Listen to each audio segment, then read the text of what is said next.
আমার নতুন একটা ডেইলি ব্লগে আবারও আপনাদেরকে ওয়েলকাম করছি। ওই দিন আমি সারাদিন কি করেছিলাম, কোথায় গিয়েছিলাম সবকিছুই দেখাবো এই ভিডিওতে। তো চলেন কথা না বাড়িয়ে আজকে ডেইলি ব্লগটা শুরু করা যাক। সকালবেলা ঘুম থেকে উঠে এখানে আমি একটু রেডি হচ্ছিলাম। ওই দিন আমার ফেসে কিছুই ইউজ করতে ইচ্ছে করছিল না, তাই জাস্ট আমি নর্মাল একটা পাউডার ইউজ করেছি। আর এখানে আমি চোখে একটু আইলাইনার দিচ্ছিলাম। আইলাইনারটাও আমি ইউজ করতাম না, বাট একটা আপু আমাকে 2 থেকে 3 বারের মতো কমেন্ট করেছিল আমার আইলাইনার টিউটোরিয়ালের জন্য। আর আমি ক্যামেরাতে দেখে আইলাইনার একদমই দিতে পারি না, আমার একটু কষ্ট হয়ে যায়, তাই আমি যতটুকু পেরেছি ট্রাই করেছি দেখানোর জন্য। আর এখন জাস্ট আমি চোখে একটু মাস্কারা লাগাচ্ছিলাম। মাস্কারাটা আমি সবসময় ইউজ করি বাইরে গেলে। জাস্ট আমি powder, mascara, blush and lipstick এই কয়েকটা আইটেম আমার মাস্ট ইউজ করা হয়, বাট লাইনারটা সবসময় দেওয়া হয় না। যেহেতু একটা আপু বারবার কমেন্ট করেছিল, তাই আমি আপুর রিকোয়েস্টে আইলাইনারটা দিয়ে দেখিয়েছিলাম। তো এখন আমি হালকা করে একটু ব্লাশ অ্যাপ্লাই করলাম। আর এখন আমি আমার ফেভারিট লিপস্টিকটা ইউজ করছি, যেটা আমি সবসময় ইউজ করি। আর এই লিপস্টিকটা মেকআপ করার পর দিলেও বেশ ভাল লাগে, মেকআপ ছাড়াও ফেসে খুবই ভালো মানায়। ব্রাউন স্কিন টোনের জন্য এই লিপস্টিকটা বেস্ট একটা লিপস্টিক। আপনারা যদি একটু হাই এন্ড লিপস্টিক খুঁজে থাকেন তাহলে অ্যানাস্তাসিয়ার এই অ্যাশটন শেডটা ইউজ করে দেখতে পারেন। এটা তো আমি মোটামুটি 3-4 বছর যাবত ইউজ করছি, আমি অন্য কোনো লিপস্টিকই ইউজ করি না। আর রেডি হওয়ার পর এখন আমি আমার হেয়ারটাকে একটু ব্রাশ করে নিচ্ছিলাম। আর আমি ড্রেসটাও চেঞ্জ করে নিয়েছি, তারপর একটু পারফিউম লাগাচ্ছিলাম। দেখা যায় কোনো কাজ টাজে বাইরে গেলে এভাবেই আমি তাড়াতাড়ি করে রেডি হয়ে নিই। আমার মোটামুটি 10-15 মিনিটের মতো লাগে, এর থেকে বেশি সময় লাগে না।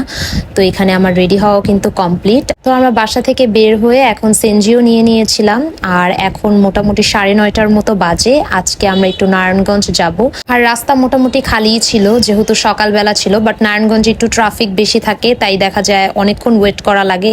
11টা-12টার দিকে বের হলে একটু সময় লেগে যায়। তো সেনজি থেকে নেমে এখন ভাড়াটা দিয়ে দিলাম। আর আমি আর আমার বোন বাসা থেকে আসার সময় কিছু খেয়ে আসিনি। আর সামনে একটা বেকারি দেখতে পেলাম, যেটার নাম ছিল ব্লিস বাইটস। তো আমরা এখানে একটু খেতে চলে আসলাম। মোটামুটি ভালোই অপশনস ছিল খাবারের, এখানে অনেক টাইপের স্ন্যাক্স ছিল, দেন কেক, সুইটস আইটেম সবকিছুই ছিল। তো এখানে আমরা চুজ করছিলাম কি খাওয়া যায়। তো মোটামুটি খাবারগুলো দেখে ফ্রেশই মনে হচ্ছিল।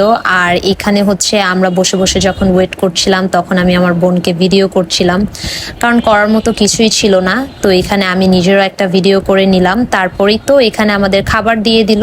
তো আমরা অর্ডার করেছিলাম ক্লাব স্যান্ডউইচ অ্যান্ড একটা চিকেন সমোসা। আর ক্লাব স্যান্ডউইচ আমাদের খুবই পছন্দ, মোটামুটি 3-4টা জায়গার ক্লাব স্যান্ডউইচ আমাদের ট্রাই করা হয়েছে। তো এখানকারটাও আমাদের কাছে টেস্টটা বেশ ভালো লেগেছিল। তো এখানে আমি বসে বসে ক্লাব স্যান্ডউইচটা খাচ্ছিলাম। এখন দেখা যায় নর্মাল স্যান্ডউইচ থেকে আমার কাছে ক্লাব স্যান্ডউইচটাই বেশি ভালো লাগে। আর আমার বোনের থেকে আমি একটু চিকেন সমোসাটাও ট্রাই করলাম। তো চিকেন সমোসাটাও ওনাদের বেশ মজা ছিল। তো এই তো এখানে আমাদের মোটামুটি খাওয়া দাওয়া শেষ। তো খাওয়া দাওয়া শেষ করার পর এখানে আমি পানি খাচ্ছিলাম। তারপর আমি বিলটা দিতে চলে গিয়েছিলাম।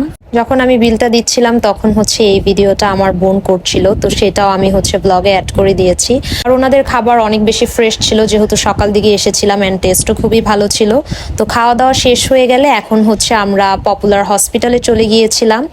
আর আজকে মেইনলি নারায়ণগঞ্জ আসা হয়েছিল হসপিটালে আসার জন্যই। আর পপুলার হসপিটালের কিন্তু বেশ অনেক জায়গাতেই ব্রাঞ্চ আছে, বাট যেহেতু আমাদের বাসা থেকে নারায়ণগঞ্জেরটা কাছে, তাই আমরা নারায়ণগঞ্জেরটাতেই এসেছিলাম। আমার আগেও 2-3 বারের মতো আসা হয়েছিল।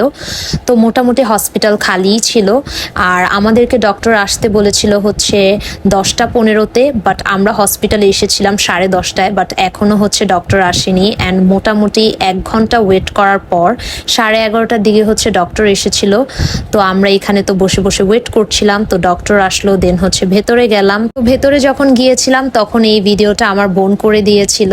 আর মেনলি আমার জন্যই আসা হয়েছিল। তো এখানে আমি ডক্টরের সাথে কথাবার্তা বলছিলাম। আর ডক্টরের বিহেভিয়ারও খুবই ভালো ছিল। তো বের হয়ে এখানে ভিজিটটা দিয়ে দিচ্ছিলাম। তারপর যে মেডিসিনগুলো ছিল সেগুলো এখানে আমি নিচ্ছিলাম। আর এদিকে আমরা অটো দিয়ে এখন একটু কাচ্চিবাইতে যাচ্ছিলাম। আর যাওয়ার সময় দেখি এখানে বৃষ্টি পড়ছিল। আর নারায়ণগঞ্জ আমরা আসলে কেন জানি ওই দিনই বৃষ্টি হয়, এটা কেন হয় আমি জানি না, বাট আমরা নারায়ণগঞ্জ আসলে প্রত্যেকবারই বৃষ্টি পাই। তো এখন আমরা একটু কাচ্চিবাইতে চলে গিয়েছিলাম। যেহেতু সকাল টাইম ছিল, তাই তেমন একটা মানুষ ছিল না। এখন মোটামুটি 12টার মতো বাজে। তো এখানে মেনু দেখলাম, দেন আমরা খাবারটা অর্ডার করে দিলাম। আর তো এই তো ওনারা পার্সেলটাও দিয়ে দিল, তো মেনলি বাসার জন্যই পার্সেল নিয়ে যাচ্ছিলাম। আর এখন হচ্ছে আমরা বাসায় চলে যাচ্ছিলাম। আর বাহিরের ওয়েদারটা ঠিক এরকম ছিল, বৃষ্টি হয়েছিল বাট এখন একদমই বৃষ্টি ছিল না, ওয়েদারটা খুবই সুন্দর ছিল। তো আজকের আমার ডেইলি ব্লগটা এই পর্যন্তই ছিল। আল্লাহ হাফেজ সবাইকে।